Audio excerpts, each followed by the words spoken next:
오늘 저녁 우리에게 주신 하나님의 말씀은 마태복음 4장 17절 그리고 로마서 12장 1절에서 2절 말씀입니다.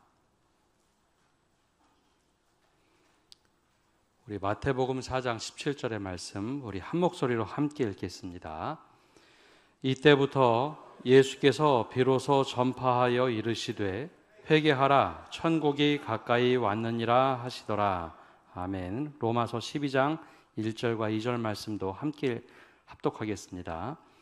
그러므로 형제들아 내가 하나님의 모든 자비하심으로 너희를 권하노니 너희 몸을 하나님이 기뻐하시는 거룩한 산 제물로 드리라. 이는 너희가 드릴 영적 예배니라. 너희는 이 세대를 본받지 말고 오직 마음을 새롭게 함으로 변화를 받아 하나님의 선하시고 기뻐하시고 온전한 뜻이 무엇인지 분별하도록 하라. 아멘. 제가 저녁에 우리 장로님들하고 식사를 하면서 그냥 간단하게 이 선한교회 역사를 간단하게 들었는데, 어쨌든 그 내용은 뭐 중요한 게 아니고 90여 년의 세월을 겪었다는 게 그게 엄청난 권위입니다. 저는 그게 부럽습니다. 제가 지금 목회하는 교회는요, 역사가 20년밖에 안 됐어요. 20년. 그래서 제가 늘 이런 얘기를 해요. 짜증나고 신경질 나면 당신들은 뿌리도 없는 사람들이다. 당신들이 열심히 안 하면 이 교회 없어진다. 뿌리가 있어야지 뭐. 제가 진짜 그러냐고, 진짜 그래요. 왜냐하면 곧 은퇴하거든. 겁날 거 없어요. 그렇게 뭐 시원찮게 해가지고, 다른 교회 90년씩 되는 데는 여러분들이 흔들흔들해도 뿌리가 깊게 있어가지고 또 다른 데서 싹이 나는데, 도대체 우리는 뿌리가 없는데 그렇게 얘기를 합니다. 여러분들은 그런 자부심이 있어요. 뿌리가 있는 교회예요. 역사가 있는 교회고. 그러니까 그런 자부심을 가지면, 자부심은 특권이면서 동시에 뭡니까? 책임이 따라요. 책임이 따라. 역사가 깊은 그 교회는 그만큼 영적으로도 신앙적으로도 깊어야죠. 그죠? 깊어야 되고, 그만큼 맛이 나야 돼. 묵은 된장 맛이 나야 돼. 이제 세상에 빛이 되고 소금이 되라 그러는데 맛을 내라. 여러분들이 그런 교회인 줄 믿습니다. 그리고 여러분들이 가만 생각하면 너무 정말 감격을 해야 돼요. 얼마나 많은 사람들이 여기서 기도하고 또 믿음 때문에 고난을 당하고 믿음을 지키다가 세상에서 손해도 보고, 혹은 여러분들이 알지 못하지만 믿음 때문에 제 수명을 다 살지 못하고 간 사람도 있을 거예요. 그 많은 땀과 더 많은 땀과 수고, 그것들이 기초가 되어서 오늘 우리가 됐다는 것을 늘 기억하시길 바랍니다. 그리고 여러분들은 그것을 계승해 가야 됩니다. 지금 교회가 흔들흔들하고 있잖아요. 근데 이 교회들 보면 다 이제 열람 분들이 많이 앉아 있어요. 근데 그게 너무나 주눅들 필요가 없어요. 역사는 이렇게 돌고 도는 거예요. 제가 유럽 교회를 돌아다 보니까 그 엄청난 성과 같은 교회에 노인들만 쭉 앉아 있어요. 사람들은 그런 얘기를 하더라고. 야, 희망이 없다. 이러다가 이 노인들이 다 이렇게 떠나가면 이 교회는 이제 텅텅 비게 될 것이고 이제 없어질 것 같다. 그런데 이미 서양교회가 노인으로 채워지기 시작한 데가 벌써 40, 50년, 50 넘어가요. 그 다음에 노인들이 또 채워져. 그 다음에 누가 노인이 되죠? 여러분의 자식들이 노인이 돼. 그러면 그 사람들은 여러분들이 지금 기도하고 있었잖아요. 그 자녀들. 그죠? 자녀들 기도하고 여러분들이 본을 보여줬잖아요. 돌아와요. 그러니까 여러분들이 이 자리를 잘 지켜야 돼. 안 지키면 그들이 나중에 돌아와도 돌아올 자리가 없어. 이제 그러면서 또 교회는 살살살 살아나기 시작하면 또 이렇게 돌아가요. 그러니까 너무 비관적으로 가질 필요, 희망이야 우리는. 이렇게 돌고 도는 거예요. 그리고 여러분 자녀들을 위해서 끊임없이 기도는 놓치지 마시고 기회 있을 때마다 우리가 믿음으로 살지 않았느냐 신앙의 증언들을 계속 전해주시길 바랍니다. 그리고 여러분들 이 자리를 잘 지키고 자부심을 가지세요. 90년의 역사가 어디로 가겠어요? 흔들리겠어요. 예. 예. 우리 장로님들 같이 식사하면서 보니까 자부심이 다 대단하더라고. 그것을 빚을 잘 내시기를 바랍니다. 며칠 동안 이제 하나님 백성의 길, 이것이 큰 주제로서 하나님 나라 이야기를 하려고 합니다. 그런데 하나님 백성이 되는 길은 1차적으로 뭐지요? 하나님 백성이 되려면 천국 백성이 되는 길이라고 그랬잖아요. 근데 천국 백성이 되려면 어떻게 되죠? 천국 백성이 되려면 천국에 들어가야죠. 천국은 언제 들어가죠? 언제 들어가요, 천국은? 죽으면. 그러면 제가 오늘 여기서 할 얘기가 없어요. 이제 그걸 뒤엎는 작업을 지금부터 할 것입니다. 난 여러분들을 천국에 어떻게 하면 들어가게 만드나 그런 건 나는 할 재주도 없고요. 근데 이제 그런 문제 아니고 이제 또 다른 얘기를 좀 하려고 하는데, 근데 제가요 오늘 준비한 이 말씀은요 선한교회를 위해서 특별히 기도하고 생각하고 그러면서 준비하기도 했지만요, 사실은 그것보다 제가 지난 제 세월 동안 목회했던 것을 집약한 것입니다. 제 목회. 근데 목회했던 그 내용을 이렇게 집약할 수 있었던 것은 제가 목회를 그리 오래 하지를 않았어요. 제가 신학교에서 정년 은퇴를 하고 부름을 받아서 목회를 시작했어요. 그러니까 몇 년이겠어요? 지금 계산하니까 금년 말까지 하면 6년 목회를 하고 끝나요. 그게 처음부터 제가 위임을 받으면서 6년짜리 위임 목사가 세상에 어디 있어요? 그래서 뭐 귀찮게 그런 거 하지 말라고 내가 그런 거 그냥 이따 가면 되니까. 근데 이제 교회 여러 가지 행정적으로 번잡해서 해야 된다고 그래요. 그래서 제가 위임 받아줬어요. 번잡스럽다니까 내가 받아준 거예요. 그래서 이제 이만큼 하고 끝내는데, 그때 제가 이제 하나님께 기도를 했어요. 주님, 나에게 맡겨진 세월이 얼마 안 됩니다. 제가 뭐 50대나 40대 후반에 갔다면 뭐 20년 이상 목회를 하니까 뭐 어떤 주제를 가지고도 뭐 다양하게 해낼 수 있죠. 성경이 66권이니까 할 얘기가 얼마나 많아요. 근데 딱 6년짜리니까 아무거나 이런저런 왔다 갔다 끝나면 성도들에게 무슨 영향을 주겠어요. 그래서 기도했어요. 하나님, 이 짧은 시간 동안 나에게 목회를 맡기셨는데 이걸 좀 알려주세요.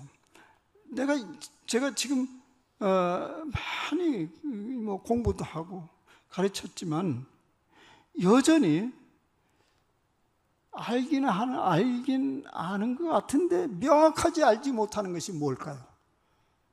그것을 알려달라고 하죠. 알기는 아는데 명확하게 알지 못해. 근데 그런 게 한두 가지겠어요. 그런데 그건 뭐냐면 꼭 알아야 되는데 명확하지 못하는 거. 그걸 알려달라고 그랬어요. 꼭 알아야 되는데. 두 번째는 제가 이제까지 많은 것을 전했습니다. 근데 꼭 전해야 되는데 여전히 못 전하고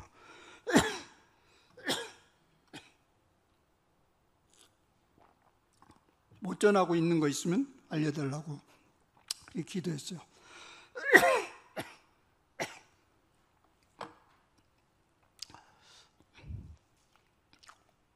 사전에 양해를 구하겠네요. 제가 가끔 기침을 하는데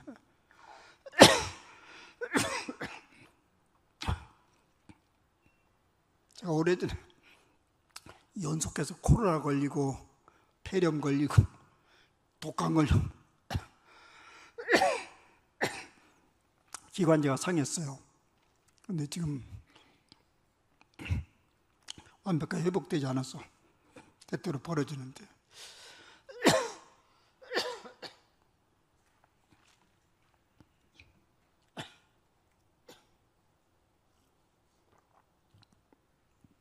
아이고. 강대성 올라가서 이러지는 않았는데 오늘 지금 갑자기 그러네. 죄송합니다.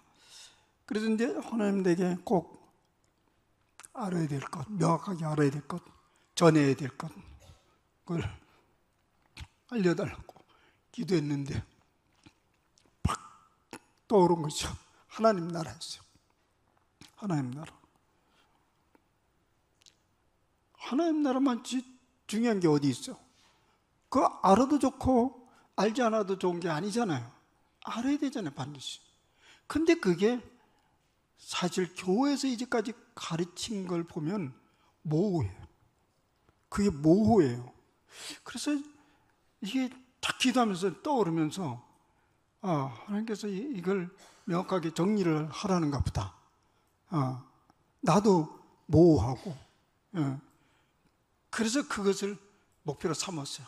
내가 이제 끝날 때까지 주제를 그렇게 잡아야 되겠다. 그래서 여러분들이 그걸 확인하고 싶으면 우리 교인 누구나 붙들고 물어보세요.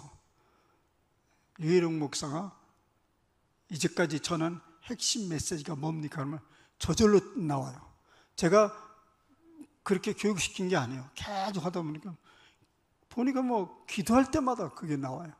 그게 뭐냐면 가시적이고 현재적 하나님 나라예요. 근데 그것을 딱 제가 깨우치면서 이게 가장 중요한 한국교회가 알아야 되고 깨달아야 될, 한국 교인들이 깨달아야 될 핵심적 메시지다라는 생각이 탁 들으면서 이런 생각이 들었어요. 그러면 한국교회는 지금까지 뭘 가르쳤지? 뭐를 핵심 메시지로 가르치고 있지? 여러분 뭡니까? 한국교회에서 그동안에 가르쳤던 핵심적인 메시지가 뭐예요? 핵심적인 메시지가 이거예요. 여러분들, 믿음으로 의롭다 함을 얻는다, 믿음으로 천국 간다, 이 말을, 이게 핵심이죠. 믿음으로 의롭게 되고 믿음으로 천국 가는 것이다. 이게 이제 한국교회 핵심 메시지잖아요. 그러니까 여러분들 많이 들었잖아요, 그동안에. 여러분들 확신이 있습니까? 천국 갈 확신이 있습니까?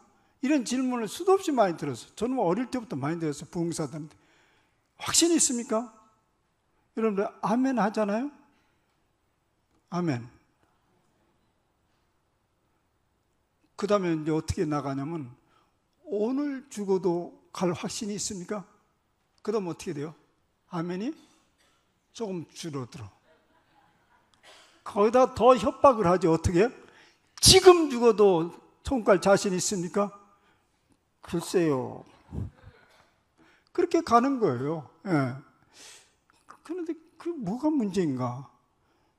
그래서 이제 교회에서 하는 일이 날마다 그 확신을 얻으려고 일생 몸부림치는 게 신앙생활의 여정이 돼버려요. 너무나 억울하잖아요. 일생 그거 하다가 말아요. 일생. 근데 제가 약간 이제 조금 그 우스개로 얘기를 하자면, 목사는 조마조마해. 왜 조마조마하냐면, 이분들이 천국에 갈 확신을 빨리 다 가져버리면 어떡하지? 그럼 어떻게 되지? 안 나올 거 아니야, 이제. 천국 갈 확신이 다 돼버렸는데 뭐로 여기 나와 앉아있냐고요. 근데 다행스럽게도 그렇게 확신을 안 갖더라고. 매일 와서 뭐냐면 믿습니다. 믿습니다. 믿음의 반대말이 뭐냐면 믿습니다요. 안 믿어지니까 믿습니다. 그렇게 일생 신앙생활을 하는 게 우리 신앙생활이. 일생 확신을 다지는 것이 우리 신앙생활이라면, 사도 바울의 얘기에 비춰보면 구원의 확신의 터를 닦는 초등학문에만 계속 머물다가 말아요. 예. 근데 또 한편으로 뭐냐면 이제 그런 문제도 있고, 한국에서 주로 가르치는 구원의 확신이니까 믿음으로 의롭게 된. 근데 여러분들 왜 믿음으로 의롭게 됐다, 그런 확신에 이르지 못하느냐면 자기 꼴을 보면 그렇게 믿을 수가 없어요. 이게 예수 믿고 내가 의롭게 됐다고 하는데 우리가 죄로부터 자유롭지를 못하잖아요. 맨날 하는, 성경 보면 맨날 야단만 맞는 것처럼 보이고 뭐 하나 제대로 하는 게 없잖아요. 늘 죄책감이 있고, 늘 하나님 앞에서 주눅이 들고 그렇잖아요. 또 하나, 구원의 확신이 있다고 하면서 여전히 죽음의 두려움이 대단하잖아요. 소멸의 죽음이 늘 반복되잖아요. 그러니까 이게 진퇴양난이에요. 그러니까 자꾸 구원의 확신을, 노래를 부르는 거예요. 이렇게 일생 하다가 그래서 세상 떠나면 참 이게 신앙생활이라는 게 허무한 거예요. 또 하나는 이렇게 합시다. 그래, 구원의 확신이 왔어요. 확신이 왔어. 이제 됐어. 그러면 여러분들은 어떻게 할까요? 그 다음에 구원의 확신이 있으면, 그 다음에 갑자기 목표가 잃어버려. 목표가 없어. 이제 어떡하지? 확신이 있으면 어떻게 해? 에이, 죽어버려. 그렇게 합니까? 우리가 교회에서 이제까지 가르쳐준 그 구원의 확신의 터를 닦는데 일생 가다가 확신이 생겼으면 그 다음에 목표가 잃어버리는 거예요. 그러니까 이 교리가 좀 이상스러워요. 그런데 이때 이제 교회에서 가르치는 건 뭐냐면, 그렇게 확신이 있으면 이제 그리스도인답게 살아야지, 이 소리를 듣기 시작하는 거예요. 그걸로 당신이 구원받은 백성임을 한번 보여줘라, 이런 얘기를 하는 거예요. 그러면 우리들은 곧바로 그때 우울해지기 시작하는 거예요. 그리스도인답게 살아? 그거 쉬운 얘기냐고요. 아니, 그냥 무조건 믿으라는 것도 이렇게 어렵게 믿어졌는데 또 뭘 하라고? 그리스도인에게 너무 어려운 얘기예요. 결국은 예수님 닮아 살아가라는 그런 요청을 하는 거 아니에요. 윤리적으로 이웃을 향해서, 또 하나님의 신실함을 향해서 그렇게 살아달라는 건 우리에게는 너무 짐스러워요. 마음에 부담감이 되고 또 다시 죄책감이 돼요. 그래서 마침내 뭐가 되냐면, 그렇게 살지 못하면서 그렇게 산 것처럼 행동을 하기 시작해요. 교회 직분을 맡으면 더 그래요. 아주 자기가 알고 있는 것이 자기라고 생각해요. 실제는 그렇게 안 살면서. 그러니까 거들먹하고 예수님이 제일 싫어하는 위선을 떨게 되고 그런 일이 벌어지는 거예요. 결국 뭐냐면 사도 바울의 얘기대로 복음에서 시작해서 율법으로 끝나는 일이 돼버리는 거죠. 그리스도인답게 산다는 게 율법으로 끝나는 그런 이상스러운 일이 반복되고 있어요. 여러분, 한국교회는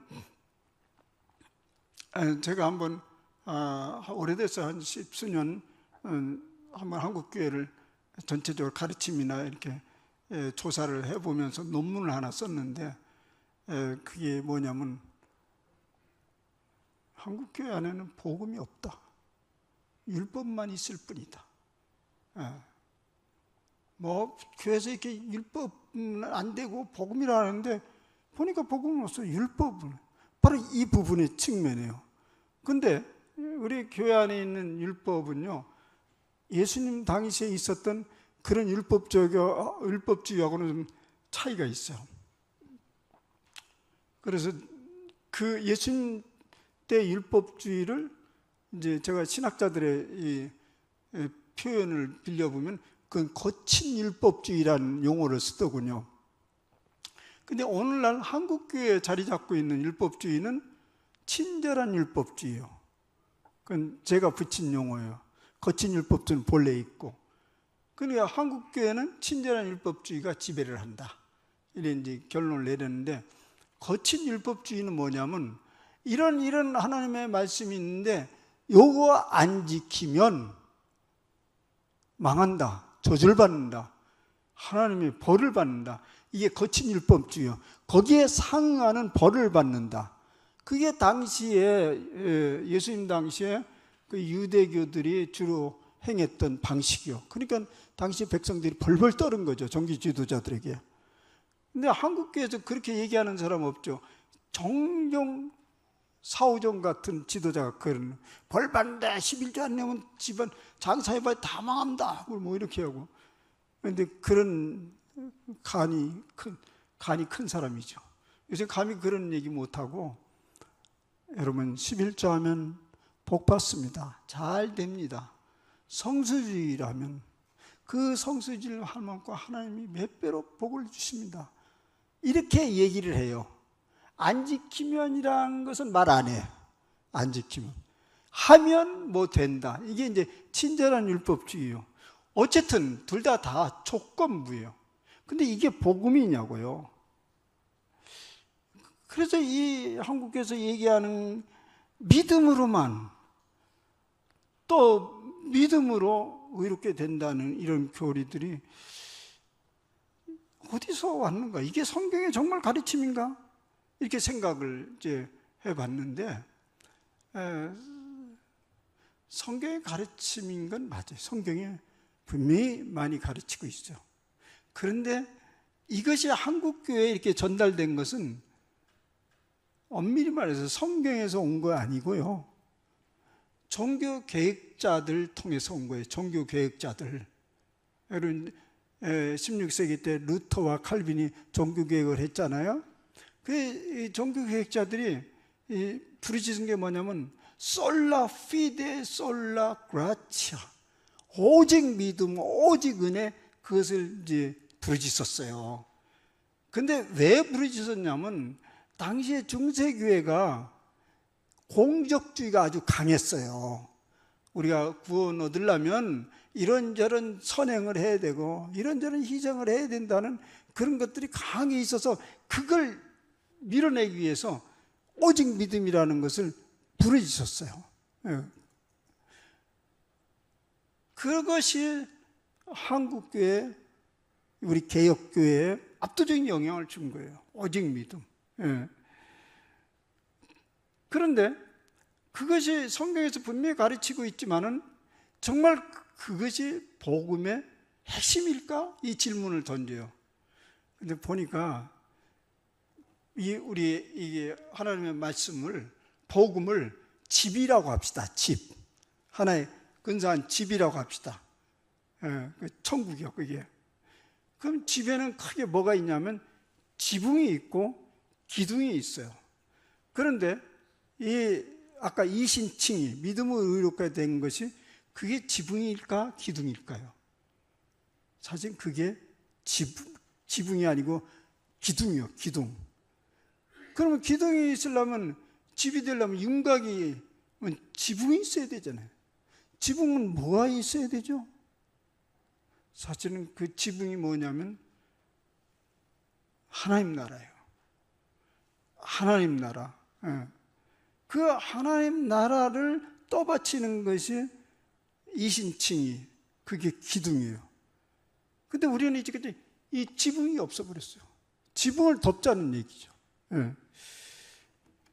그래서 제가 이제 그 다음에 우리 교인들을 이제 상대로 제가 이 목회를 펼쳤으니까 제가 그걸 깨달은 다음에 우리 교인들을 향해서 이게 성서적으로 맞다, 그걸 증명하기 위해서 성경 공부를 꼼꼼히 한 1년 걸쳐서 우선 복음서를 공부를 했어요. 그 중에 이제 특별히 마태복음을 집중적으로 공부를 하면서 결론은 뭐냐면 처음부터 끝까지 다 하나님 나라였어요. 거기에 뭐 믿음으로 의롭게 된다 그런 말 하나도 없어. 하나님 나라였어요. 예. 그런데 오늘 이제 읽은 이런 말씀이 있어요. 그 로마서 본문 읽었잖아요. 너희는 이 세대를 본받지 말고 오직 마음을 새롭게 함으로써 변화를 받아 하나님이 선하시고 기뻐하시고 온전한 뜻이 무엇인지 분별하도록 하라. 여기에 너희는 이 세대를 본받지 말라는 이 세대가 언제냐면요, 이게 누구에게 한 편지냐면 로마에 있는 교인들에게 바울이 쓴 편지예요. 근데 당시에 로마 교회에는 어떤 사람들이 많이 있었냐면 유대 교인이면서도 그리스도인으로 개종한 사람들 있잖아요. 유대 교인이 있다가 그리스도인으로 개종. 그리고 이제 헬라파 그리스도인들이 있는데, 문제는 뭐냐면 유대인에 있다가 그리스도인 된 사람들이 자꾸 복음을 혼란케 만들어요.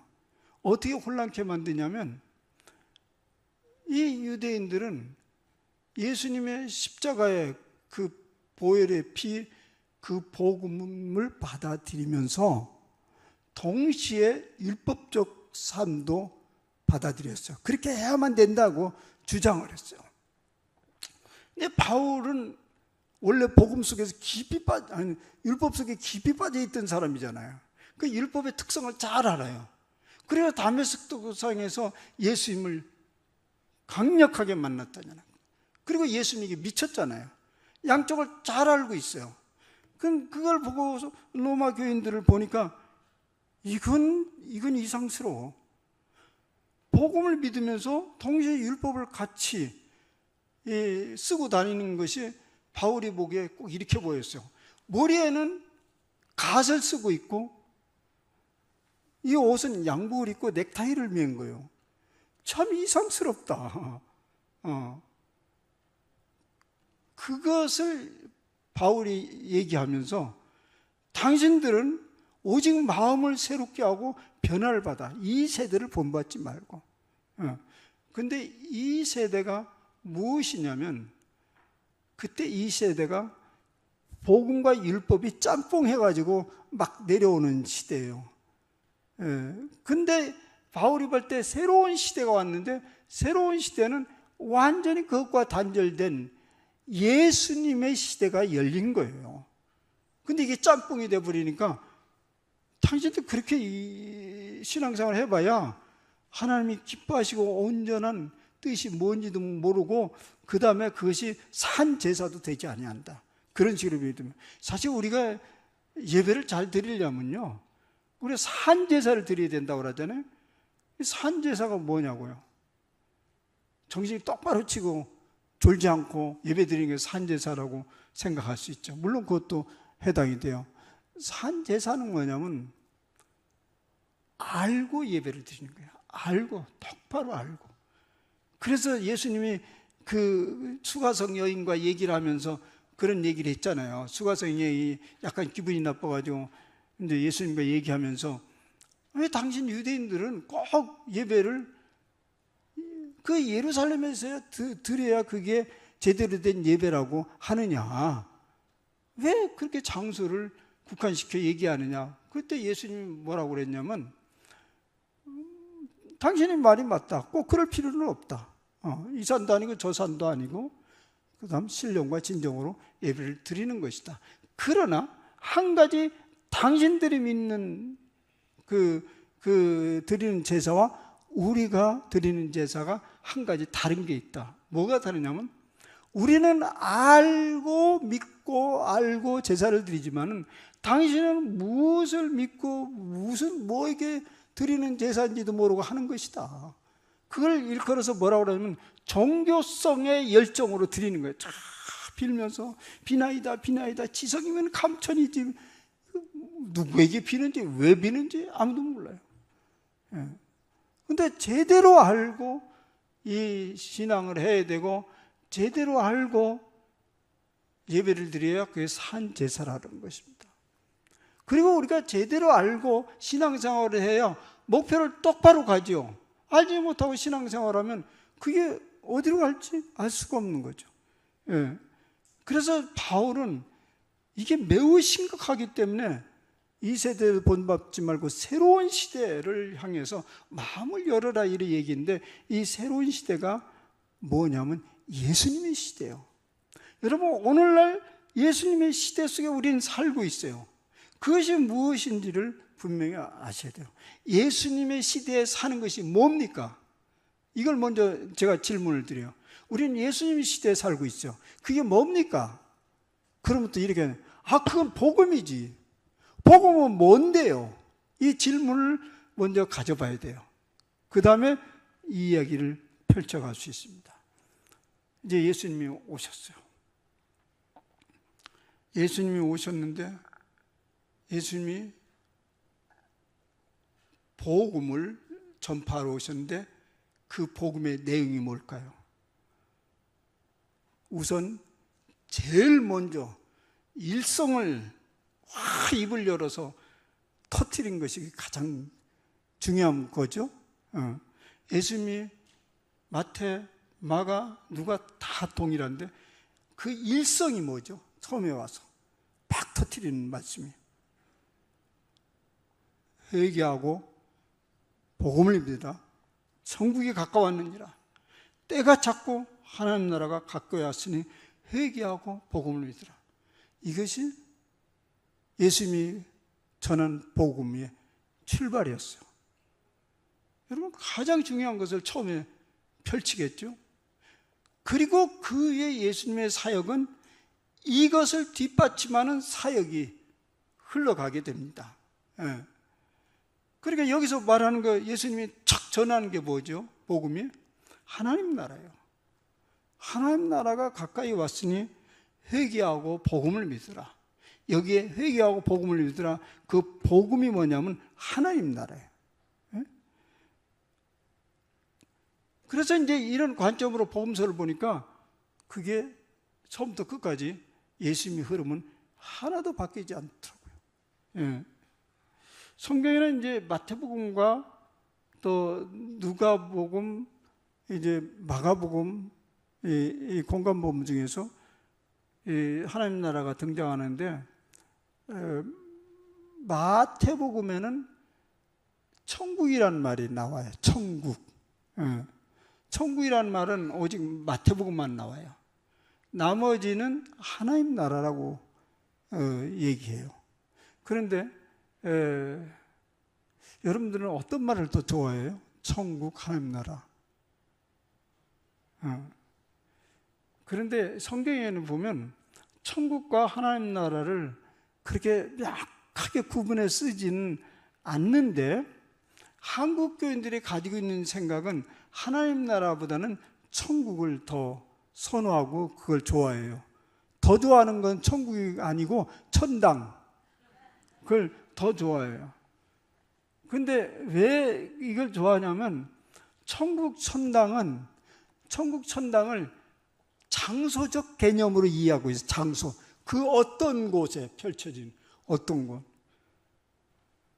이제 죽으면 그 어딘가 감춰진 어떤 그런 곳이라고 생각하는 게 천국이에요. 그건 죽어서 되어지는 거죠.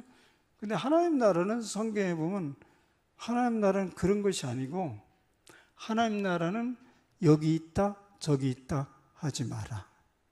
너희 가운데 있느니라. 그건 뭐냐면 하나님 나라는 하나님의 통치가 있는 그것을 얘기하는 거예요. 거의 제가 오늘 하고자 하는 답 다 나왔어요. 지금 여러분 가운데 하나님의 통치가 있습니까? 없습니까? 이 대구 땅에 하나님의 통치가 있습니까? 없습니까? 대한민국에 하나님의 통치가 있습니까? 없습니까? 그러면 천국은 죽어서 갈 곳입니까? 지금 여기서 시작된 곳입니까? 지금 여기서 시작된 것이에요. 예수님은 그것을 증명해내기 시작했어요.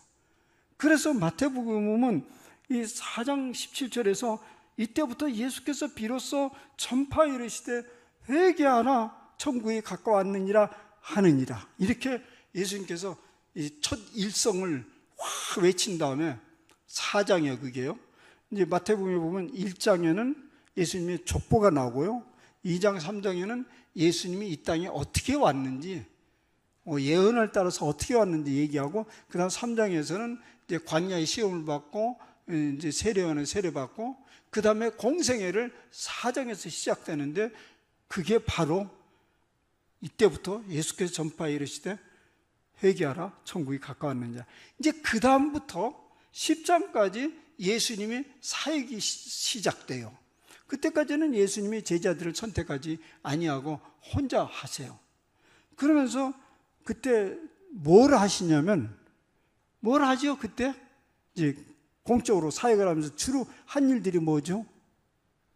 병을 낫고 병을 고치고 갖가지 기적을 행하고, 뭐 물을 걸어다니고, 또 귀신을 쫓아내고 갖가지 이적들을 행해요. 이게 무엇을 의미할까요? 사람들은 예수님이 하나님의 아들이니까 그런 권능이 있는 거 아니냐, 그걸 보여줬으니까 그게 하나님의 아들이지, 뭐 이걸 증명해 주기 위해서 했다고 생각을 해요. 그래, 우리도 그 권능을 본받기 위해서 우리도 흉내낸다, 예수 이름으로 나가라, 병 낫거라, 이런 식으로 축소하는데요. 사실은 예수님은 누구냐면 디모데에서 얘기한 대로 하나님과 인간 사이의 유일한 중보자였어요. 중보자라는 건 뭐냐면 예수님이 하나님과 우리랑 다리를 놔준 사람이에요. 그 다리가 뭐냐면, 예수님께서 이런 일을 행한 것은 뭐냐면 하나님이 이 땅에 구체적으로 통치하기 시작했다는 것을 보여주는 거예요. 병자에게도 통치하고, 죄인에게도 통치하고, 부자들도 통치하고, 또 이 땅의 통치자에게도 통치하고, 하나님의 구체적인 통치를 선포한 것입니다, 예수님. 그러니까 하나님 나라가 어떻게 돼요? 가까이 온 거죠. 그리고 예수님께서 그렇게 혼자 일을 하시다가 아마 혹시 급했나 봐요. 이거 혼자 하면 이거 언제 이 복음을 전파하냐. 그래서 이제 9장 10장에서 제자들을 선택합니다. 그리고 제자들을 선택해서 훈련을 시킨 다음에 제자들을 파송해요. 또 여러분, 파송할 때, 예수님이 선생으로서 제자들을 파송할 때 임무를 줘야 될 거 아니에요. 뭐 하라고? 추측해봐요. 무슨 임무를 줬을까요? 예수님이 하신 일을 그대로 하도록 전하라고 합니다. 뭐라고 하냐면 10장 7절에 제자들 향해서 가면서 전파하여 말하되 천국이 가까웠느니라. 똑같은 것을 하게 한 거예요. 여러분, 이게 10장에서 똑같은 그런 얘기를 하는 거예요. 예수님이 하시는 것을, 제자들을 삼는 것은 당신의 사역을 계속 계승해서 나가서 그것을 펼치도록 하는 것입니다. 여러분, 그것을 펼치는 동안에 그 제자들은 거기서 하나님 나라가 임하는 것을 보게 됩니다. 그들이 뭐라고 와서 흥분하냐면, 그 당신의 이름으로 귀신을 쫓았더니 귀신이 막 하늘에 떨어지더라, 뭐 병자가 났더라, 막 흥분돼가지고 난리야. 그것을 기뻐하지 말고 하나님 나라가 가까이 온 것을 기뻐하라는 거죠. 그리고 이제 그 제자들이 그런 일이 이제 계속 그렇게 이제 하나님 나라의 운동을 계속 진행하다가 마침내 예수님이 마지막 이제 이 지상생애를 떠나면서 이제 제자들에게 부탁한 거 있죠? 그게 어디에 나오냐면 마태복음 28장 19절에서 20절에 나오는 말씀입니다. 여러분들 잘 알고 있죠? 지상명령이라고 하죠. 그러므로 너희는 가서 모든 민족을 제자로 삼아 아버지와 아들과 성령의 이름으로 세례를 베풀고 내가 너희에게 분부한 모든 것을 가르쳐 지키게 하라. 볼지어다 내가 세상 끝날까지 너희와 항상 함께 있으리라. 여기서 중요한 건 뭐냐면 이런 것입니다. 이제 마지막에 당신이 이제 이 지상사역을 끝나고 승천하는데 쫙 제자들 모였고 이제 이들이 할 일을 전해주는 것입니다. 그때 할 일을, 너희는 나를 믿고 이제는 죄상을 받고 변화돼서 이제 천국 갈 확신을 가지게 됐다, 그 소리 하지 않고요, 당신이 하신 일을 계속 계승해 가라, 이 소리요. 여기에 이런 얘기요. 모든 민족을 제자로 삼아 아버지와 아들과 성령 이름으로 세례를 베풀고 내가 너에게 분부한 모든 것을 가르치게 하라. 예수님께서 분부한 그 모든 것이 뭐죠? 이제 여러분 입으로 얘기해 보세요. 그게 뭐죠? 하나님 나라잖아. 하나님 나라. 하나님 나라를 그 제자들에게 맡기고. 그래서 예수님이 전한 복음의 핵심은 우선 마태복음만 얘기했는데 처음부터 끝까지 하나님 나라로 쫙 연결되어 있어요. 근데 그 하나님 나라는 어떤 하나님 나라? 죽어서 가는 하나님 나라가 아니고 이미 가까이 온 그 하나님 나라를 얘기하는 거예요. 그러니까 예수님이 이 땅에 오신 목적이 뭐냐면 죽은 자를, 무덤에 있는 죽은 자를 발로 탁탁 치면서 얘야 일어나자, 가자 이제 이러라고 무덤 속 뒤지려고 오신 분이 아니고요. 예수님이 오신 것은 하나님 나라를 이 땅에 끌고 왔어요. 인간이 하늘을 자꾸 올라가려니까, 하늘로 올라가려니까 얘들아 우리 귀찮게 하지만 내가 갈 테니까 거기 있어. 그러고 하나님 당신이 내려왔고 하나님 나라를 이 땅에 펼쳐지기 시작한 것입니다. 그래서 예수님께서 하나님 나라가 가까이 왔다고 하는 것이죠. 그러면 우리가 해야 될 일은 뭐죠? 우리가 해야 될 일이 뭐예요? 하나님 나라를 가기 위해서 몸부림치는 겁니까? 믿습니다입니까? 그냥 펼쳐진 것은 하나님 나라를 누리기 시작하는 거예요. 그런데 그 하나님 나라는요, 아직 불완전하잖아요. 아직 완성된 게 불완전하니까 그 사명을 우리가 또 맡아서 하나님 나라 운동을 펼치는 거예요. 이제 그게 뭔지 오늘 다 얘기하지 않고 내일 계속 연속해서 할 거니까요. 오늘 부족한 건 내일 기대해 보시고. 예. 그게 우리가 예수 믿는 사람이 해야 될 일은 뭐냐? 아까 얘기했잖아요. 내가 천국 갈 확신이 있고 그거 끝나면 할 일이 갑자기 없어지는데, 여러분들이 내가 구원에 확신이 있다면 뭐가 일어나야 되냐면 하나님 나라가 보여야 돼요. 여기저기서 하나님 나라가 보이기 시작하는 거예요. 그러면 여러분들은 그 하나님 나라를 누리는 거예요. 그리고 여러분들 하나님의 백성으로 살기 시작하면 세상 사람들이 여러분을 보고 하나님의 백성이라고 말할 것이고 그들은 그것에 의해서 영향을 받을 것입니다. 이것이 예수님의 오신 목표고요. 그리고 불완전한 하나님 나라는 우리의 또 하나님 나라 운동을 펴면서 계속해서 확대시켜 가는 것입니다. 근데 이렇게 말을 해도요, 하나님 나라를 잘 못 믿어요. 그죠? 우리가 어디 여기 하나님 나라가 있냐? 왜 못 믿을까요? 못 믿는 이유가 여러 가지 있지만은 하나는 먹고 산다는 게 힘들어. 그 여러분들이 일터가 전쟁처럼 느껴지고 다 그거 그래봐야 겨우 먹고 살고 힘들어. 이게 무슨 하나님 나라야? 이렇게 되는 거예요. 땀 흘리고 억지해도 겨우 노후대책도 안 되는데 겨우 이게 무슨 하나님 나라야? 어디 하나님 나라에 있단 말이에요. 두 번째는 뭐냐면 우리 가지고 있는 생명이 굉장히 취약해. 병들고 죽을까 봐 늘 전전 근거하고 그럴 수밖에 없는, 이게 어디 하나님 나라가 있느냐, 이게 이제 우리에게 당면한 문제예요. 차라리 죽어서 간다고 한다면 그런 문제가 아무 문제가 안 돼요. 어차피 땅은 썩어지고 썩어질 세상이니까 그냥 눈 딱 하고 살다가 가면 이제 완벽하게 된다는데, 예수님은 그런 하나님 나라를 끌고 오지 않았다니까요. 여기에 지금 전개되고 있는 하나님 나라를 끌고 왔는데 그걸 보지 못하게 하는 게 바로 여러 가지 요인 중에 우리가 이 땅에 사면서 육체적 고난과 질고와 그 먹고 사는 힘든 이런 문제들이 우리를 하나님 나라라는 의심을 갖게 되고 생명의 취약함이 또 그 의심을 갖게 돼요. 그럼 그것을 해결해야 이 하나님 나라가 어렴풋이 보이기 시작하잖아요.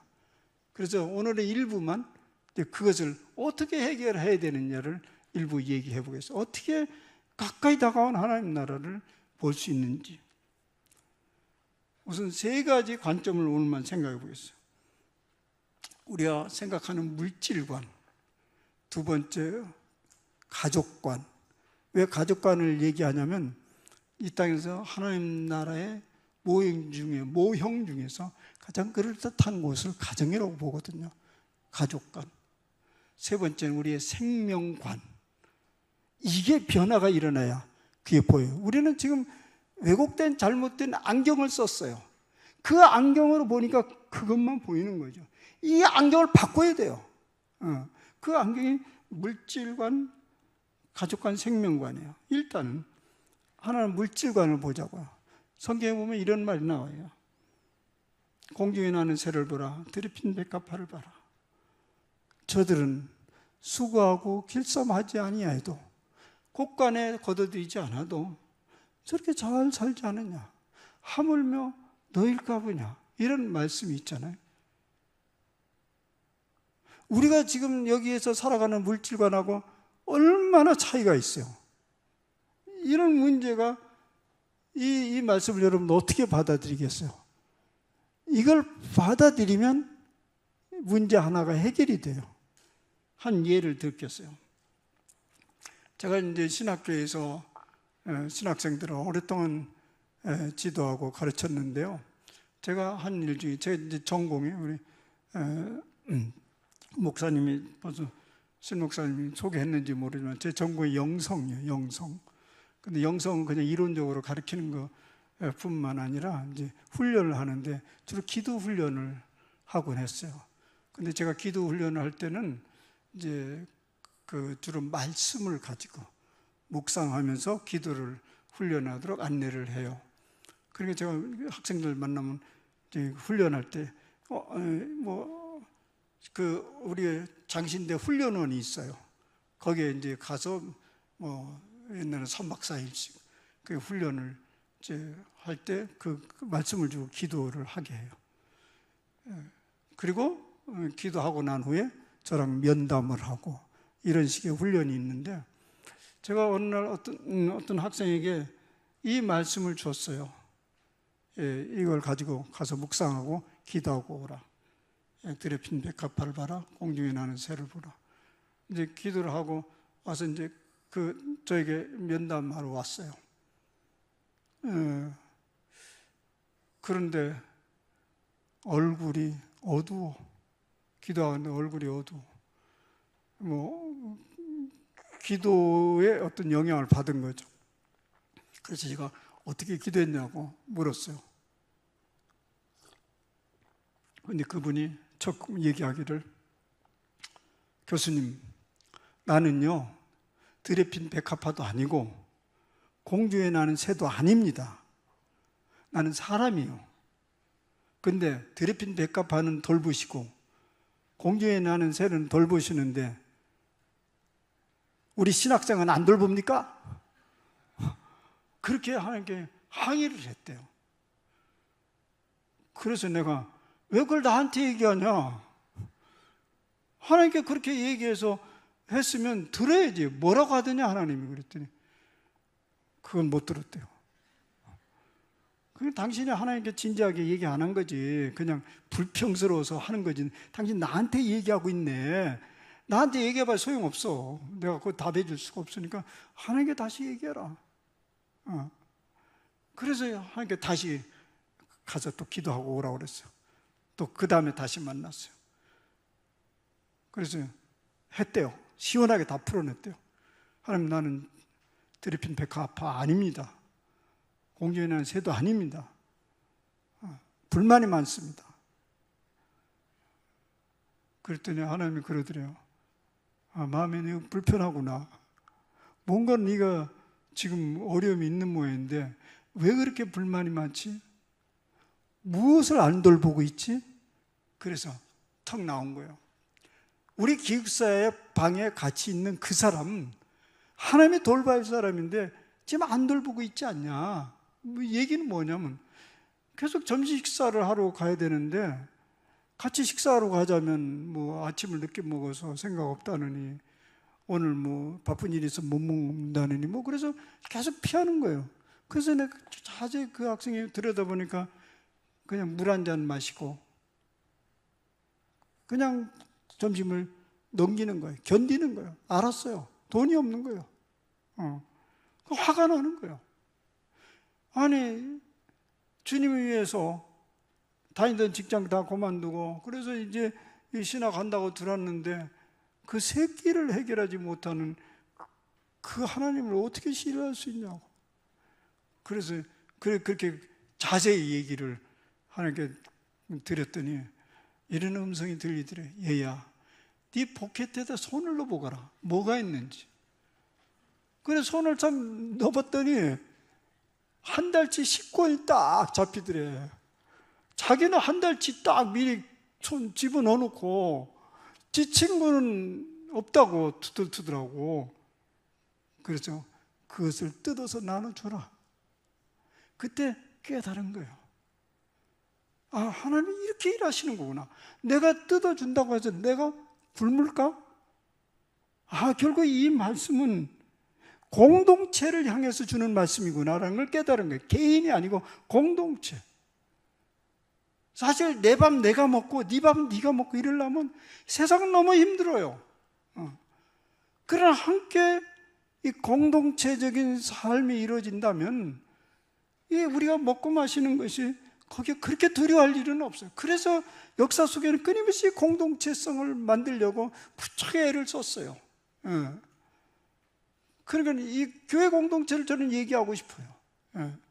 우리가 이 하나님 나라는 어차피 공동체고 하나님의 말씀은 공동체 속에서 이루어지는 거예요. 여러분들이 하나님의 말씀 읽으면 안 맞는 거 많을 거예요. 이건 도대체 불가능한 일이다. 솔직한 얘기요. 개인으로 안 돼요. 하나님 나라는 또 개인으로 가는 것도 아니잖아요. 여러분 이런 일이 벌어진다면 어떡할까요? 내 죽어서 천당 갔는데 나 혼자 독방을 딱 주어.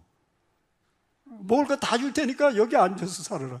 하나님 나라에 그거 차라리 재미있는 지옥 가고 말지. 하나님 나라는 함께 더불어 가는 거죠. 우리가 함께 나누면서 살아가는 그 세상을 구현해 가기 시작하면 거기에 충분히 이런 문제는 해결이 돼요. 그게 점점 이게 개인이 안 되니까 국가가 복지제도도 만들고 뭐 이렇게 하면서 저 북구라파 같은 데는 그런 거 다 해결되잖아요. 거기서 하나님 나라는 이루어지는 거예요. 그 사람이 하는 게 아니고 하나님의 말씀을 이루면서 하나님 나라가 이루어지는 거예요. 두 번째, 여러분들 지금 참 우리 자녀들 기르기가 너무 힘들죠? 너무 힘들어. 여러분들은 그 자기 자녀를 최선을 다해서 기르잖아요. 최선을 다해. 누가 그보다 더 최선을 다하겠어요? 근데 뜻대로 되질 않아요. 어려워요. 근데 문제는 여기 있어요. 누가 내 가족이냐라는 생각을 해봐야 돼요. 예수님께서 어느 날 예수님의 어머니와 그 야고보와 누이 동생 몇 명이 적어도 한 5명이 우르르 몰려왔어요. 예수님께. 왜 몰려왔죠? 예수님을 잡으러 왔어요. 왜 잡으러 왔냐면 소문에 예수님이 밖에 나가서 계속 문제를 일으키는 거예요. 그 문제 중에 뭐냐면 매일 싸워 돌아다니면서 싸움박질만 하고 돌아다니는 거예요. 성경에 보면 싸움박질하는 거 많이 나오죠. 근데 그 싸움박질의 출발도 다 예수님이요. 왜 그 바리새인과 서기관들의 말대로 일주일에 여러 날이 있는데 왜 그날 콕 집냐고, 안식일 날. 그리고 급하면 혼자 조용히 하지 왜 꼭 보는데 그걸 하냐고. 시비 거는 거예요. 싸움을 자꾸 거는 거예요. 그렇게 사람들이 어떻게 소문이 났냐면 그 예수 미쳤다죠. 돌아다니면서 싸움 박질이나 하고 이상한 소리나 해대고, 그래서 어머니와 형제 자매들이 와가지고 예수님을 잡으러 왔어요. 그래서 어떻게 하려고?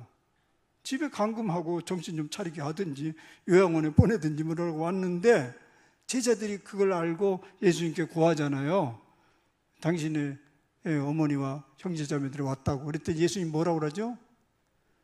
누가 내 어머니요 형제 자매냐? 하늘에 계신 아버지의 뜻대로 행하는 자가 내 형제의 자매고 내 가족이다. 이렇게 선포를 하잖아요.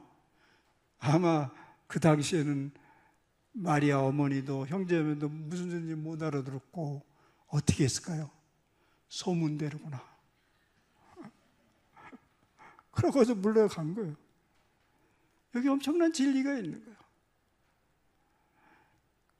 예수님의 가족과는 하나님 나라의 백성들이 예수님의 가족이요. 그럼 우리 가족은 뭡니까? 이게 가족이요. 이게 가족이요. 그리고 소단위를 우리에게 묶어준 건데, 이것이 서로 연결되면 이게 완전한 가족이요. 여러분, 내 자식 내게 못 책임지는데 어떤 선생은 책임져, 어떤 친구는 책임져줘. 그 말을 더 잘 들어. 줄을 연결시키면 문제들이 금방 해결이 되는 거죠. 제가 천주교 얘기를 하나 들어요. 이건 뭐 천주교가 다 잘하는 거 아니지만 하나 본받을 만한 게 하나 있는데 뭐냐면, 여러분 천주교의 제도 중에 대부대모라는 거 아세요? 대부대모. 그러면은 이제 그들은 영세라고 그러죠. 세례 받을 때 우리 자매님이 세례를 받았어요. 아직 어리잖아요. 그러면 이제 신앙으로 잘 자라가기 위해서 누군가가 돌봐줘야 되잖아요. 근데 부모가 감당하기는 쉽지를 않으니까 교회에서 신실한 한 분을 대리 부모, 대리 엄마, 대리 영적인 아빠로 딱 묶어둬요. 묶어둬. 그래서 그를 잘 양육하고 격려하고 그렇게 해가도록 해요. 근데 이걸 언제까지 하냐? 일생 해요. 다 뭐 누구나 다 그렇게 일생 하는 건 아니지만 내가 일생 하는 거 봤어요. 제가 이제 유학 생활 하는 동안에 뭐 80년대 중반에 유학을 갔기 때문에 지금부터 뭐 거의 40여 년 전. 굉장히 가난했죠. 돈 없이 그냥 가는데. 그래서 뭐 이 사람 저 사람 도움을 받으면서 장학금도 받고 그러면서 살아가는데, 어느 날 어떤 분이 나에게 돈을 보내왔다고 우리 지도교수한테 소식이 왔어요. 어떤 백인이 당신에게 돈을 보내왔다. 백인이? 내가 아는 백인이 없는데 누가 백인이 돈을 보내왔을까? 그래서 내가 수소문을 해봤어요. 누군가. 제가 워싱턴 서부, 미국 서부 시애틀 근처의 워싱턴 그쪽에서 이제 그 석사 공부를 했는데, 그 미네소타라는 곳에서 이제 이 머니 오더 수표가 온 거예요. 그래서 추적해 보니까, 나중에 추적해 보니까 이게 누구냐면 한국의 우리 선생님의 대모였어요. 대모. 근데 우리 선생님이 지금도 교류를 하고 있는데 이제 80 중반이 넘었어요. 근데 그때도 나이가 많이 들었는데 그 대모라고 하더라고. 그래서 그 대모가 그 한국에 있는 미국인이에요. 제 선생님도 미국인인데, 내가 내 영애 아들에게 돈을 좀 보내고 싶다고 그래서 연락을 했더니, 어머니 저에게 보내지 말고요, 미국에 내 제자 있는데 글이 좀 보내주세요. 그럼 나에게 하는 거나 마찬가지요. 그래서 제가 그걸 받았어요. 근데 거기서 내가 느끼는 것은, 아니 데모를 이렇게 오래 해? 이렇게 오래? 그 데모는 그때 90이 다 됐어요. 그래서 끊임없이 그 한국에 나가 있는 자기 영의 아들을 위해서 기도하고 때때로 챙기고 또 약간의 돈이 있으면 보내고 이러면서 일생 기도하면서, 물론 그분은 신부였어요. 그러나 이걸 보면서 야, 이래서 이렇게 훌륭한 영적인 인물들이 나오고 그러는구나, 이 생각을 하게 되면서, 교회도 이렇게 하나님 나라 가족권을 넓히는 방법은 우리 아이들을 서로 돌봐줄 수 있으면, 그렇게 구체적으로 기도하고 그러면 거기서 하나님 나라는 저절로 열려지고 우리의 짐을 함께 나눠지는 그런 세상이 하나님 나라가 아니고 뭐겠습니까? 그것을 한번 꿈꿔보세요. 이것은 그냥 선함교회 집사님, 장로님, 권사님 그룹이 아니고 선함의 가족이요. 90년 동안 이뤄온 가족이요. 그것이 탄탄해진다면 거기에 무슨 권위도 세울 것도 없고 무슨 계급적 계층도 있을 수 없는 거예요. 가족이 서로 돌봄의 사람들을 찾고 사랑을 나누게 되면 거기에서 하나님 나라는 금방 일어난다고요. 그게 왜냐하면 예수님이 그렇게 하라고 했으니까. 그렇게 하면 하나님 나라는 거기서 일어나는 거죠. 하나 더 얘기하면 하나님 나라의 생명관을 봅시다. 우린 죽을까 봐 벌벌 떨잖아요. 이 생명은 역설적인 것입니다. 성경에 뭐라고 그러냐면 목숨을 얻고자 하면 잃을 것이요, 잃고자 하면 얻을 것이다. 다 누구든지 영향력이 있는 사람이 되고 힘께나 쓰는 사람이 되려고 하는데, 성경은 뭐라고 하냐면 너희들이 정말 힘께나 되고 쓰고자 하고 영향력 있는 사람이 되고자 하느냐? 그럼 꼴찌가 되라. 이건 의미적인 얘기가 아니에요. 진짜 그렇게 된다니까. 여러분들 목숨을 한번 잃고자 하는 일을 해봤어요? 이런 거예요. 부부간에 한바탕 싸움. 초기부터 벌써 힘겨루기를 하잖아요. 결혼 초기부터. 결혼해서 3개월 안에 잡지 못하면 못 잡는다. 그러기를 쟁탈전이 일생 벌어지는 거예요. 나이가 들면 더 힘들어요.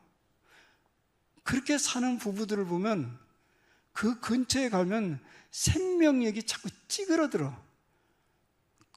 그런데 가까이 가면 내 생명이 단축되는 것 같아. 근데 그때 그러지 말고 그냥 죽어버리세요. 죽어버려.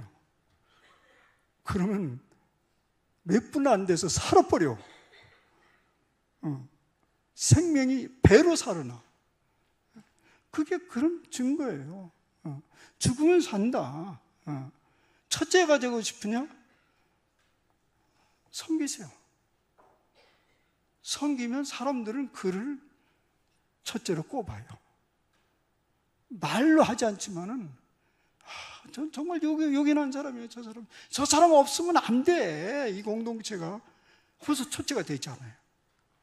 근데 목에 힘을 주고 자기가 그 영향력을 날라고 애를 쓰면 사람들부터 야, 쟤는 없어지는 게 좋겠어. 지가 별것도 아닌데 자꾸 이렇게 나서려고. 죽잖아, 그건. 죽으세요. 그럼 삽니다. 그리고요, 진짜로 죽으세요. 나중에 진짜로 주님 때문에 죽으면 그리스도를 살리신 그 하나님께서 그를 그리스도와 함께 영광스럽게 부활시킨다는 진리가 있잖아요. 근데 안 죽으려고 뻐둥뻐둥 해가지고 그게 몸부림치는 그 생명이라는 것은 그냥 거기서 끝장나는 거예요. 그러면 하나님 나라는 여기서 누릴 수 있잖아요. 죽으면 계속. 이제 결론을 얘기하겠어요. 내일 이제 연습을 해보세요. 하나님 나라 역겨운 연습을 하는 방법이죠. 3가지요. 제가 한번 물어보겠어요. 여러분들 인생 살면서 어느 때가 가장 행복했습니까? 한번 지금 떠올려 봐요. 아이고, 묻지 마세요. 나 한순간도 그런 순간이 없었어요. 그런 사람 없겠죠. 언제였어요? 말할 자신 있으세요? 언제 가장 행복했어요? 막 떠올라요? 과거 언제? 쓸데없는 일이에요. 과거에 행복했던 것은 추억일 뿐이에요. 현실은 아니에요. 여러분들은 이런 기대를 해요. 언젠가는 우리 남편이 철들 날이 있을 거야. 지금 이쪽 얘기요. 그때는 알아차리겠지. 그때는 좋아지겠지. 그런 이 희망, 그때 행복을 꿈꾸고 있습니까? 쓸데없는 짓이에요. 그것은 그냥 하나의 희망사항이지 현재는 아니에요. 언제가 가장 행복하죠? 지금 바로 여기가. 그러니까 여러분들이 행복하려면요, 순간을 포착할 줄 아는 능력을 길러야 돼요. 순간을 포착할 줄 아는 능력. 저는요, 그렇게 안 보입니까? 난 이 순간이 가장 행복해요. 지금 신동호 목사님이 설교를 이제 언제까지 해달라는데 지금 넘어갔어요. 근데 여러분들이 보기에 저 안 가려고 하는 것처럼 보이죠? 그렇게 보는 게 맞아. 난 너무 좋아요, 얘가. 너무 행복해요, 지금이. 여러분은 안 그렇습니까? 여러분이 지금 행복하지 않은 이유는 뭐냐면, 만약에 여기가 행복하지 않은 이유면 몸만 여기 있지 여러분의 생각은 이미 저 미래를 향해서 달려가고 있는 거예요. 저기 가야 되는데, 집에 지금 연속곡 조금만 있으면 시작하는데 꼭 가야 되는데, 이래 생각하면 그 사람은 거기서 그 삶 자체가 금방 싸늘해져요. 그러니까 행복하고 현재적인 하나님 나라를 경험하려면 순간을 표착하세요. 순간을 살 줄 알아야 돼요. 근데 그걸 못 살으면요, 언제나 어떤 사람들은 여기 앉아 있다가도 빨리 달려가요. 중요한 거로. 그거 있는데 빨리 거기 가야 되는데. 그래서 갔어. 그럼 그 사람 거기서 느리냐고요. 또 달려가. 그러다가 비석에 뭐라고 이제 죽었어. 비석에 뭐라고 써야 되냐면 우물쭈물 하다가 그럴 줄 알았지. 한순간도 살아보지 못하고 내가 이 무덤에 묻혔노라. 왜냐하면 늘 바빠. 바쁜 사람은 한순간도 사는 것이 아니야. 그래서 바쁜 것이 뭐랑 이 어휘가 어근이 같냐면 바쁘다, 나쁘다. 부자 돌림이잖아요. 바쁜 사람은 나쁜 사람이에요. 왜냐하면 현재를 아무에게도 줄 수가 없어요. 두 번째. 이제 첫 번째 알으면 두 번째는 저절로 알았죠. 여러분들 생애 속에서 어떤 사람이 가장 소중한 사람입니까? 어떤 사람이 가장 소중해요? 정말 선한 꾀예요. 그 하나를 가르쳐주면 몇 개를 알아요? 금방 답 나오잖아요. 어떤 사람이 제일 소중해요? 여러분 보기에 내 가족이, 내 아내가, 자녀가, 유감스럽게도요, 저는 집에만 떠나면 다 잊어버려. 집에 섭섭할 거죠. 다 잊어버려. 떠나면, 들어가면 좋지만 또 떠나면 잊어버려. 왜냐하면 지금 여기 있는 사람들이 가장 소중하기 때문에. 여러분들 안 믿을지도 몰라요. 난 여러분들이 제일 소중해요. 그래서 목사들은 자주 이런 소리를 해요. 저도 진실로 그래요. 제가 이제 금년에 70인데 나 여기서 설교하다가 죽으면 좋겠어요. 이렇게 너무 행복한 사람들과 행복한 순간을 맞이고 하다가. 근데 여러분들은 나 여기서 죽으면 여러분들에게 귀찮지, 힘들지. 그래서 여기서 안 죽어야지. 지금 이 사람들이 제일 소중한 거예요. 옆에 보세요. 그러니까 옆에 보세요. 그분 소중하게 느껴져요. 이런 상상을 해보겠어요? 한번 이런 상상을 해보자고. 오늘 여러분들 집회 왔는데 아무도 안 왔고 나랑 둘이만 앉아있어. 야, 그거 황당한 일이지? 제가 그런 일 몇 번 당했어. 미국에서 제가 이제 교회를 돌볼 때 눈이 많이 와면 교인들이 안 와버려. 그래, 아주 안 하면 괜찮아. 그냥 나 혼자 기도하던데 한 명이 와. 줬다 대고 설교를 할 수도 없고 이거 어떡하냐. 오늘 그런 상상을 해보면 여러분들이 이렇게 쫙 앉아있는 건 눈이 한 사람 앞에 2개 곱하기 2, 그 많은 눈이 반짝반짝하면서 이렇게 이 분위기가 얼마나 좋아요. 또 옆에 사람도 이렇게 다 앉아있으니까 얼마나 좋은 세상이야. 여기 있는 사람이 가장 소중한 것을. 근데 만약 소중하게 안 느껴지면요, 그 자리에 뜨세요. 근데 뜰 형편이 안 되고 뜰 용기가 없으면 소중한 사람으로 만들어버려요. 네. 그거 간단해요. 주님, 힘 주시옵소서. 능력 을 때는 그때 능력을 달라고 해야지 다른 데 쓰지 말고 저 사람이 얼마나 소중한 사람인지 볼 수 있는 눈을 주시옵소서. 네. 세 번째는 무슨 일이 가장 소중할까요? 지금 하는 일이요.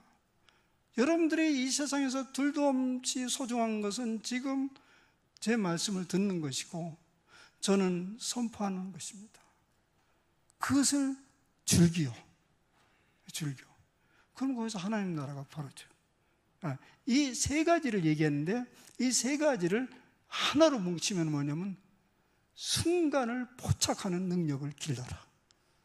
순간 그 자리가 소중하다는 걸, 그리고 그 일이 소중하고 그 사람이 소중하다는 것을 계속 훈련을 시켜요. 그러면 그 어디나 하늘나라예요. 자기가 하늘로 이렇게 웅크려 들어가니까 그 어디나 하늘나라가 아니라 지옥이죠. 사랑하는 여러분, 예수님이 오늘 우리에게 오신 것은 죽은 사람 끌고 하늘로 올라가려고 한 것이 아니라 이 땅에 하나님 나라를 펼치시고 우리로 하여금 그것을 누리게 하려고 오신 것입니다. 그러면 그걸 누리다가 여러분들이 그 참 하나님을 누리다 보면 무엇이 이제 사모스럽냐면 이것이 완벽하게 되어지는 그 세상은 얼마나 아름다울까. 그래서 하나님 나라를 사모하면서 주님 품에 안기는 거예요. 근데 죽어보면 안다 이러면 뭐냐, 죽을 때까지 믿습니다 이러다가 겨우 가는 그런 생애를 맞이하지 마세요. 저는 죽음을 두 종류가 있어요. 어떤 사람은 죽음을 맞이하는 사람이 있고 어떤 사람은 죽음을 당하는 사람이 있어요. 근데 하나님 나라를 계속 맛보고 살아가는 사람들은 죽음을 맞이합니다. 이제 됐습니다. 나는 영원한 그 완전한 세계를 벌써 여기서 맛봤습니다. 그 세계를 나는 갑니다. 이제 그런 꿈을 우리는 꿀 수 있습니다. 하나님 나라 여기에 왔습니다. 이제 내일, 오늘 저녁부터 내일까지 하나님 나라 이렇게 맛본 연습을 많이 하다가 내일 저녁에 새벽에도 만나고 저녁에 또 만납시다. 그러면 좀 더 자세히 볼 수 있는 눈을 내일 또 열겠습니다. 기도합시다. 하나님 아버지 고맙습니다. 저희 인생들을 주께서 땅만 바라보고 흙으로 돌아갈 인생으로 지으지 아니하시고 영원한 산, 영원한 생명을 가지고 영원한 세계에서 살도록 우리 주님이 이 땅에 와 주셨습니다. 그런데 우리를 끌고 가려고 오신 게 아니라 이 땅에서 살도록 하나님 나라를 이곳에 펼쳐주셨습니다. 아버지 하나님, 우리의 눈을 활짝 열어서 여기부터 시작된 그 하나님 나라를 맛보게 하여 주시옵소서. 그리고 우리로 하여금 하나님 나라가 어떻게 전개되는지를 갈망하고 사모하는 마음을 주시옵소서. 그리고 그것을 증거하는 저희들의 삶이 되게 하여 주시옵소서. 예수님의 이름으로 감사하며 기도하옵나이다. 지금은 우리 주 예수 그리스도의 은혜와 하늘 아버지의 그 다음 없인 사랑과 성령님의 내주 역사하심이 가까이 다가온 하나님 나라를 누리고 전파하며 살기를 다짐하는 당신의 백성들과 저들의 가정과 생업 위에 이 선한 교회 위에 이제로부터 영원까지 함께 계시기를 간절히 축원하옵나이다. 아멘.